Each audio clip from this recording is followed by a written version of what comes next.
Good morning, students. This is class 9th Civics, chapter 5, Working of Institutions, and today is going to be your second class on this chapter. तक हमने समझा कि जो सरकार है उसके 3 अंग हैं, एग्जीक्यूटिव, लेजिस्लेचर और जुडिशरी, कार्यपालिका, विधानपालिका और न्यायपालिका।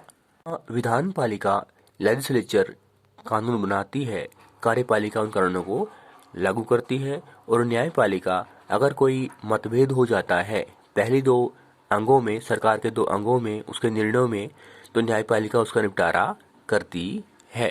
की क्लास में हम जानेंगे किस तरह से जो मुख्य नीति संबंधी निर्णय हैं, जो मेजर पॉलिसी डिसीजंस हैं, वो कैसे लिए जाते हैं। इस मेजर पॉलिसी डिसीजंस को हम एक कानून के बनाए जाने के माध्यम से समझेंगे। उदाहरण के लिए हमारे पास यहाँ एक कानून है जो है कि जो सोशली और एजुकेशनली बैकवर्ड क्लासेस के लोग हैं, जो सामाजिक और शैक्षणिक रूप से पिछड़े वर्ग के लोग हैं, उनको गवर्नमेंट जो जॉब है, सिविल पोस्ट और सर्विस में जो जॉब है, असैनिक पद और जो सेवाओं में जो नौकरियां हैं, उनको 27% रिजर्वेशन दिया जाए। आज की क्लास में जानेंगे किस तरह से ये कानून बना कि जिसके द्वारा सोशली और एजुकेशनली बैकवर्ड क्लासेस के लोगों को सिविल पोस्ट में और सर्विसेज में 27% रिजर्वेशन मिला। इस कानून को लागू किया गया। इसके लागू होने में जब विवाद हुआ तो न्यायपालिका ने उसका निपटारा किया।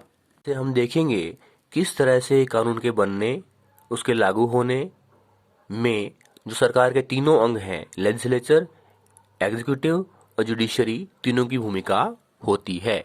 इसके साथ साथ हमें ये भी समझना है कि जो मेजर पॉलिसी डिसीजंस हैं, जो मुख्य नीति संबंधी निर्णय हैं, उनमें राष्ट्रपति, प्राइम मिनिस्टर और पार्लियामेंट तीनों की भूमिका होती है। क्योंकि राष्ट्रपति जो देश का मुखिया है, सबसे बड़ी शक्ति है, सबसे बड़ा पद है, और जो प्राइम मिनिस्टर जो प्रधानमंत्री है, वो अपनी कैबिनेट के साथ मिलकर जो अधिकतर निर्णय हैं वो लेता है और सरकार की जो शक्तियां हैं उनका प्रयोग करता है। संसद है, उसमें संसद जो है वो प्रेसिडेंट और संसद के दोनों जो सदन हैं उनको मिला के बनती है।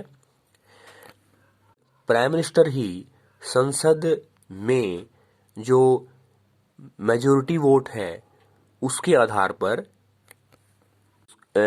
पर ही कोई कानून बन पाता है।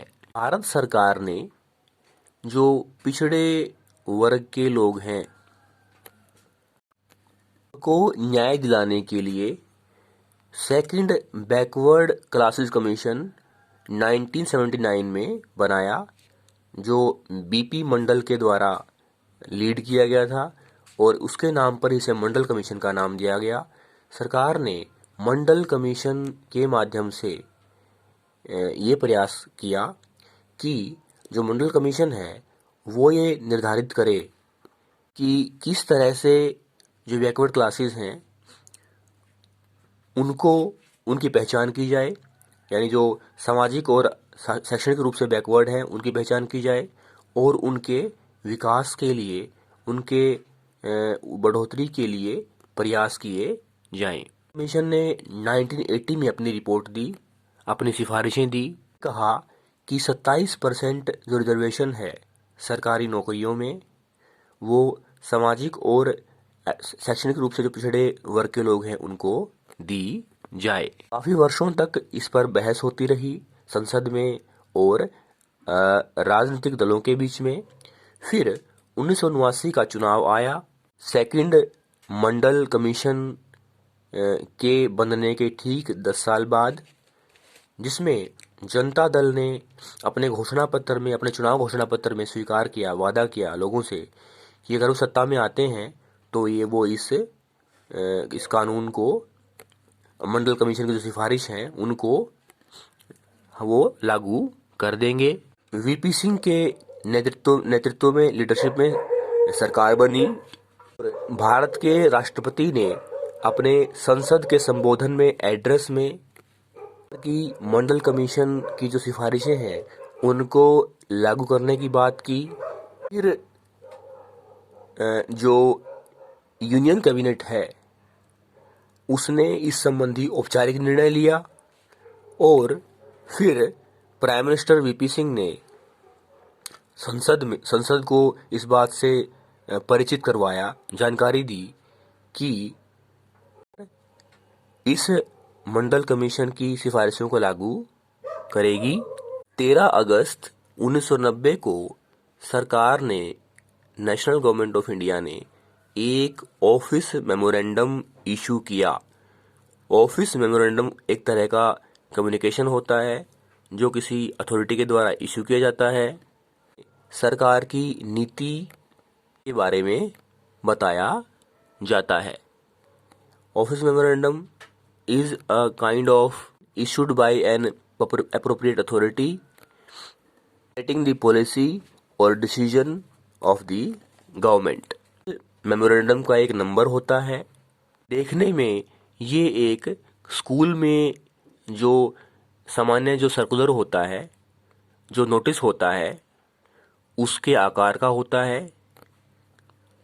सरकार सैकड़ों इस तरह के ऑफिस मेमोरेंडम इशू करती है अलग अलग विषयों में। जिस डिपार्टमेंट को ये ऑफिस मेमोरेंडम इशू किया गया उसका नाम है department of personal and training. Ministry of personal, public grievances and pensions के अधीन आता है, के अंतर्गत आता है। ये ऑफिस मेमोरेंडम इशू किया गया। डिपार्टमेंट ऑफ पर्सनल का जो ज्वाइंट सेक्रेटरी है, जो संयुक्त सचिव है, उसने इसको साइन किया।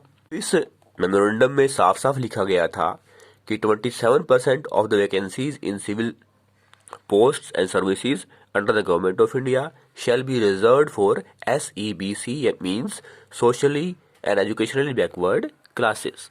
तक तो हमने SC और BC, scheduled caste, scheduled tribe और बैकवर्ड क्लास के बारे में सुना है, लेकिन ये तीसरी कैटेगरी है जिसमें वो लोग आते हैं जो सामाजिक और शैक्षणिक रूप से पिछड़े हुए जातियां हैं, वर्ग हैं, जिनको socially and educationally backward classes का नाम दिया गया।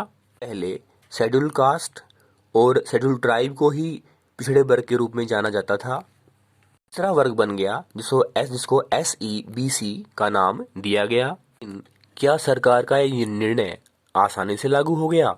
नहीं, कई वर्षों तक इसके ऊपर विवाद चलता रहा, बहस चलती रही। अखबारों में, पार्टियों में, लोगों में इसका विरोध किया गया। जो इसके समर्थन में थे, जो सपोर्ट कर रहे थे, उन्होंने कहा कि ठीक है, जो समाज में जातियां हैं उनके साथ समानता का व्यवहार नहीं हुआ और वो पिछड़ गए, इसलिए उनको रिजर्वेशन दिया जाना चाहिए।